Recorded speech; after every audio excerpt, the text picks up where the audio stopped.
अस्सलाम वालेकुम friends, welcome to our channel. So as we are discussing ectopic pregnancy, तो उसमें सबसे एक छोटा सा पार्ट सर्जिकल मैनेजमेंट रहता था, उसको हम देख लेंगे अभी quickly.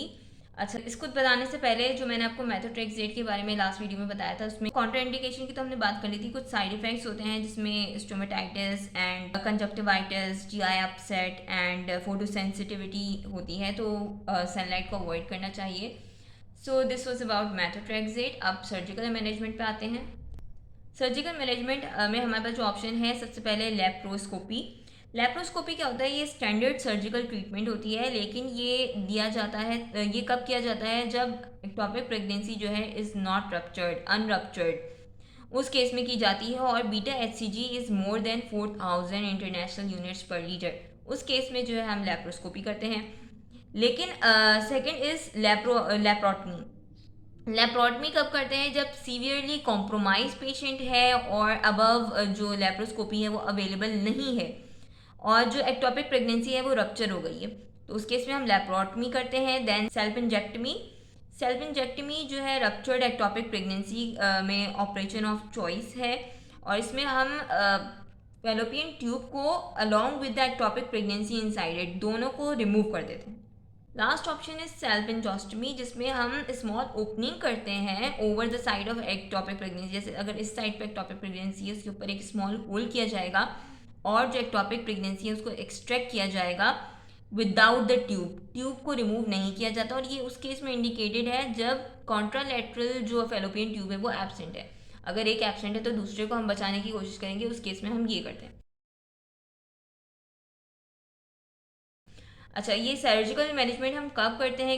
Is given in patient if the patient is haemodynamically unstable and ectopic mass जो है वो कार्डियक एक्टिविटी शो कर रहा है, और पेरिटोनियम में ब्लड है on ultrasound haemoperitoneum, and serum HCG is more than 3000। ठीक है। बाकी एक है एंटी डी एडमिनिस्ट्रेशन। इसमें इसमें हमें इस बात का ख्याल रखना है कि अगर जो वुमेन है जिसमें एक्टोपिक प्रेगनेंसी आई है एंड उसकी ट्रीटमेंट हुई है वो RH नेगेटिव है, तो ऑल RH नेगेटिव वुमेन जिनका एक्टोपिक प्रेगनेंसी मैनेजमेंट के लिए सर्जिकल प्रोसीजर हुआ है, तो उन्हें हमें ऑफर करना है एंटी डी इम्यूनोग्लोबुलिन। ठीक है, क्योंकि वो RH नेगेटिव हैं तो आगे की प्रेगनेंसी के लिए।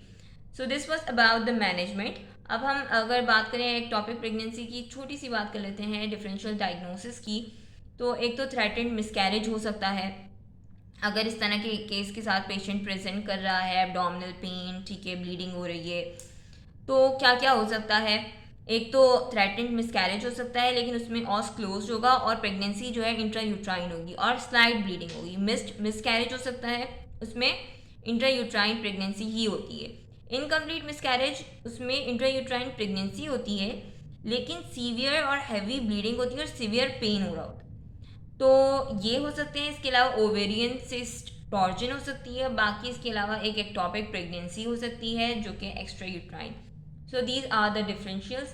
So this was all about ectopic pregnancy. Hope you like this video. If you like it, kindly share it with your friends. बाकी आप मुझे कमेंट में भी बता सकते हैं कि आप किस टॉपिक पे वीडियो चाहते हैं, तो इंशाल्लाह जैसे ही मुझे टाइम मिलेगा मैं आप पूरी कोशिश करूँगी कि मैं आपको उस टॉपिक पे वीडियो बना दूँ। इसके अलावा अगर आप चैनल पे नए हैं तो kindly subscribe to our channel. Thank you so much. Take care. अल्लाह हाफिज़।